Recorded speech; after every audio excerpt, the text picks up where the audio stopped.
Hello everyone and welcome back. In today's video, I'm going to show you how to add stickers in CapCut Editor step by step. Stickers are a great way to make your videos more engaging, fun, and visually appealing. So let's get started. First, open CapCut on your computer and open the project you want to edit. If you haven't created a project yet, click on New Project and import your video files. Next, drag your video onto the timeline if it isn't already there. Now, look at the toolbar at the top of the screen and click on Stickers. CapCut will display a large library of built-in stickers that you can browse through. You can scroll through the available categories or use the search bar to find a specific type of sticker. Once you find a sticker you like, simply click on it. The sticker will automatically be added to the timeline and appear in the preview window.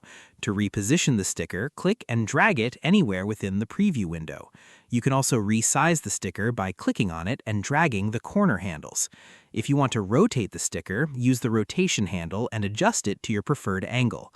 Next, go to the timeline and adjust how long the sticker appears on screen by dragging the edges of the sticker layer. You can also add animations to the sticker by selecting it and choosing the animation option from the editing panel. Preview your video to make sure the sticker appears at the right time and looks the way you want. You can add multiple stickers to your video by repeating the same process. And that's it! You've successfully added stickers in CapCut Editor. Thanks for watching this video. If you found this tutorial helpful, don't forget to like, subscribe, and turn on notifications for more CapCut tutorials and video editing tips. See you in the next video.